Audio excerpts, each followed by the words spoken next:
Eu me lembro que... Eu me lembro... Eu me lembro que... Eu me lembro... Eu me lembro que era toda de metal. Era 20 polegadas, era, né? Uma caixa de madeira, a válvula em preto e branco. Mas meu pai teve que, eu me lembro, ele disse que teve que fazer um empréstimo de tão caro. E a válvula queimava, meu pai tinha que trocar a válvula. Mas funcionou durante muitos anos, né? Teve um determinado tempo, né, na minha casa que tinha uma certa guerra. Aí eu fui criado com uma vovó eletrônica. Eu me lembro que... Eu me lembro... Eu me lembro que... Eu me lembro... A televisão, na verdade, ficava na sala e era a única TV que existia, né? E a criançada incrível batia lá em casa, eu tinha às vezes 10, 15 crianças assim, tudo sentada no chão, assim, vidrado, olhando aquilo e muitas vezes cantando, né?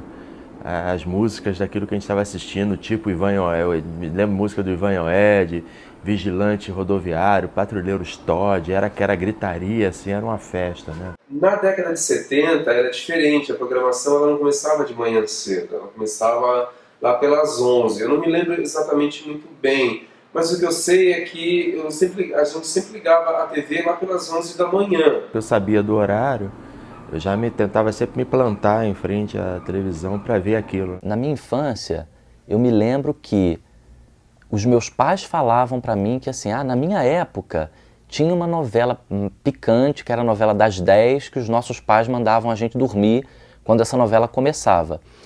Na minha época, a novela das 8 não tinha essa conotação, pelo menos para os meus pais. Então eu tinha uma liberdade de assistir. E lembro que era um negócio complicado, porque eu era menor e meus pais não permitiam que eu visse certos filmes, né? Imagina.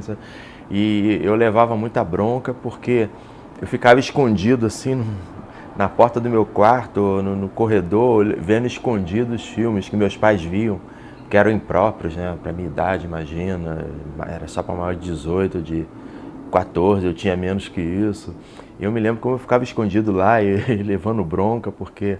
Vai deitar, olha aí, tá vendo que esse filme é impróprio, aquela coisa, né, que toda criança, aquela curiosidade. Eu ficava uma boa parte do meu tempo com a minha avó e no fim das contas a TV fazia um pouco esse papel de uma certa babá eletrônica pra gente, né? Eu acho que é uma característica muito grande, inclusive, das crianças que são são contemporâneos a mim na infância, assim. A televisão tinha esse papel. Então eu me lembro muito que antes mesmo de eu consumir programação infantil, a primeira coisa que eu assisti foram as novelas, né? Então eu via muitas novelas. Na verdade, como eu tinha muito tempo, eu via praticamente tudo. Eu via TV quase que o dia inteiro, né? Eu sou da geração do Sítio do Pica-Pau Amarelo, aquele dos anos 70 e 80. O Sítio ficou no ar de 77 a 86. Então imagina, tem mais de uma geração ali que acompanhou o Sítio, né? E eu me lembro, fora desenho e filme, me lembro muito do Repórter Esso, que tinha uma música super característica, né? Uma música bem marcante, que ficou acho que mais de uma década no ar, né? O Repórter Esso ganhou prêmios, inclusive. Eu me lembro do locutor, chamava-se Gontijo Teodoro, né? E que também era o principal canal de notícias daquela época, chamava-se Repórter Esso. Isso me marcou a música me marcava muito.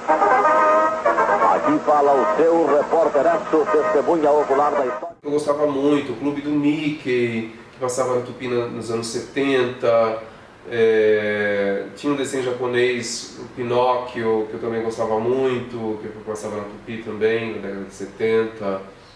Tinha o Globinho, que era da Globo, que era com a Paula Saldanha, se não me engano o nome da apresentadora, que tinha Babapapa, Mil e Mal, uns desenhos diferentes, era uma coisa mais educativa mesmo, a nível de TV Cultura, né? A televisão, de alguma maneira, levantava questões que a gente na sala, em família, discutia, ou ficava constrangido juntos, né? Porque tinha esse momento, assim, passava uma cena que de repente era um tabu e a gente não sabia muito o que fazer, né? Acho que era uma geração de pais e filhos que não tinha muito diálogo, um diálogo muito aberto sobre as questões, porque a informação ainda não circulava da maneira que circula hoje. Na minha época, a televisão meio que fazia parte de uma formação nossa. O que a televisão dizia, de alguma maneira, ia esclarecendo alguns pontos. Bom, o especial que eu posso lembrar, assim, foi a chegada do Homem na Lua, né?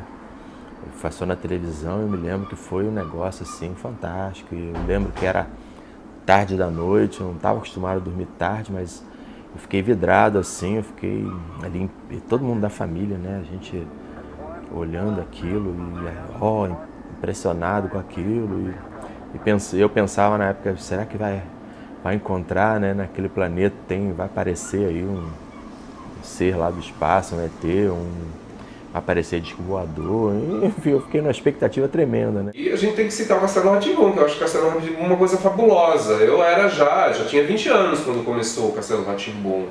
Mas, assim, era um programa muito bom, um programa assim que você olhava, nossa, assim, o nível de importância dele é muito grande para a TV brasileira.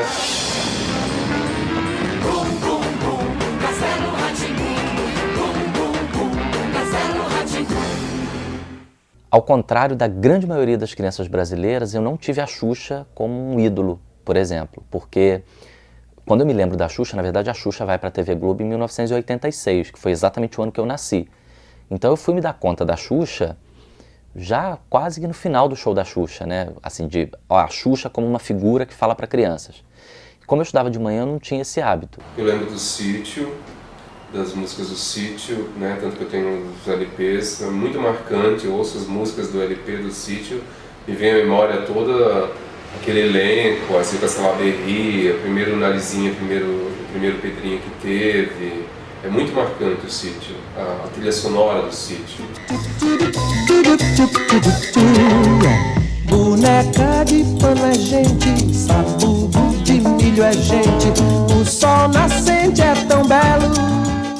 Nunca nem me passou pela cabeça como é que uma criança fazia para ir no programa da Angélica, por exemplo. Um dia no trabalho nós estávamos conversando sobre isso, né? Comparando, vamos dizer assim, os desenhos daquela época e os desenhos de hoje, né? O que? Você assistia isso? Eu não lembro não era nascido. O que? Johnny Quest, Tom e Jerry, Pica-Pau. Pô, você é dessa época, você assistia isso? Nem me lembro, não sei nem o que você está falando e tal. Ela, antes do game das escolas começarem, ela tinha uma brincadeira avulsa que ela precisava escolher uma criança de cada arquibancada, né? E aí quando ela falou que ela precisava de uma pessoa de cada arquibancada, quando ela olhou para a torcida verde, que era a minha escola, ela não teve dúvida de que era eu que ela ia escolher, porque eu era a única criança que estava com aquela faixa na cabeça e eu provavelmente devo ter ficado histérico quando ela falou que ela precisava de alguém para responder. E aí ela foi direto na minha direção, me perguntou, eu respondi. Eu acho que é a B. Por quê? Você acha que a fonia é uma perda de voz por efeito de lesão na corda vocal? É? Eu acho que sim. Não é um tipo de telefone? Não, eu acho. Não é um tipo de telefone. Vamos ver, não sei.